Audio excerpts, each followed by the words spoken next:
দেখো বন্ধুরা, পড়াশোনা করছি, এদিক দিয়ে আমি করছি, এদিক দিয়ে মেয়ে করছে।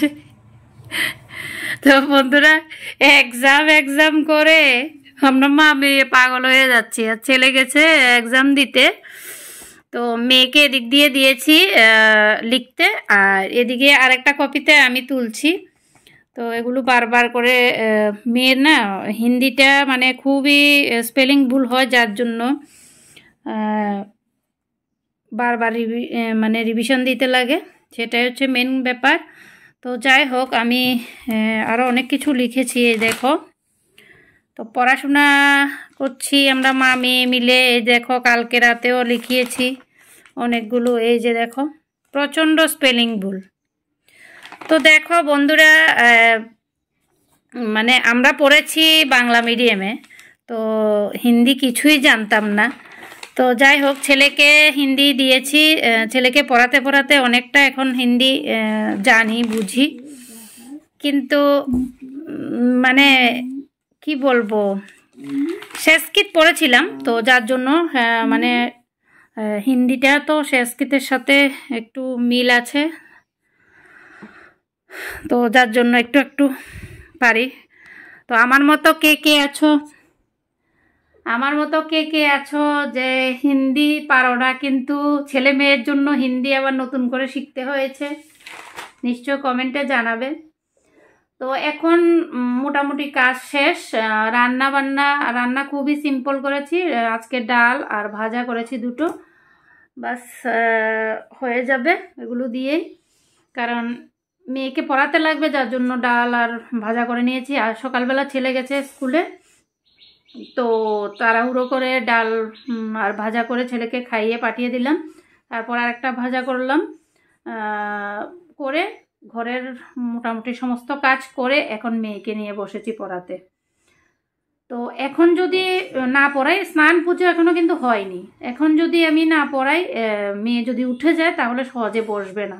বাচ্চা মানুষ তো, মন মানে এক জায়গায় স্থির হয়ে বসে না, সেটাই হচ্ছে মেন ব্যাপার। তো যেহেতু মেয়ে এখন বসেছে, তো আমি ভাবলাম মেয়েকে একটু পড়িয়ে নিই, তারপর না হলে আজকে একটু লেট হবে পুজো দিতে, কি আর করা বলো।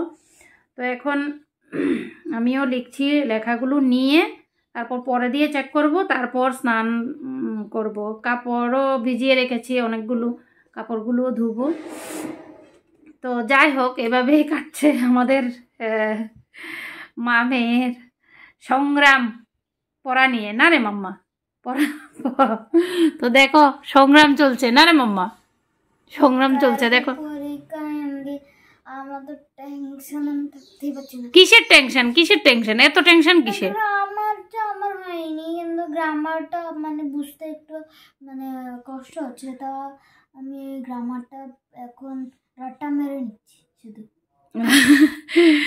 মানে একদম গ্রামারটা ঠিকভাবে বুঝতে পারছে না। অ্যাকচুয়ালি আমরাও তো তেমন একটা হিন্দি জানি না, তো যার জন্য মানে প্রবলেম হচ্ছে। মেয়েকে টিউশনে দিয়েছিলাম হিন্দির জন্য আলাদা করে, কিন্তু মানে নিয়ে আসার জন্য, যাওয়ার জন্য একটা প্রবলেম হয়ে যায়। মানে আমিও সবসময় সুস্থ থাকি না, সেটাই হচ্ছে মেন ব্যাপার।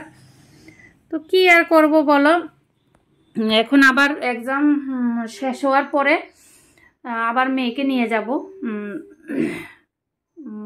মানে হিন্দি ম্যামের কাছে, কারণ গ্রামারটা পড়াতেই লাগবে।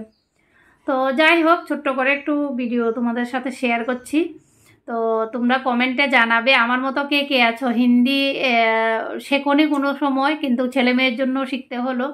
কে কে আছো কমেন্টে অবশ্যই জানাবে। আমি জানি অনেকেই আছে এমন আমার মতো, মানে হিন্দি কোনোদিনও পড়েনি, কিন্তু হিন্দিটা এখন বাচ্চাদের জন্য শিখতে হচ্ছে বা শিখতে হয়েছে, এমন অনেকেই আছে।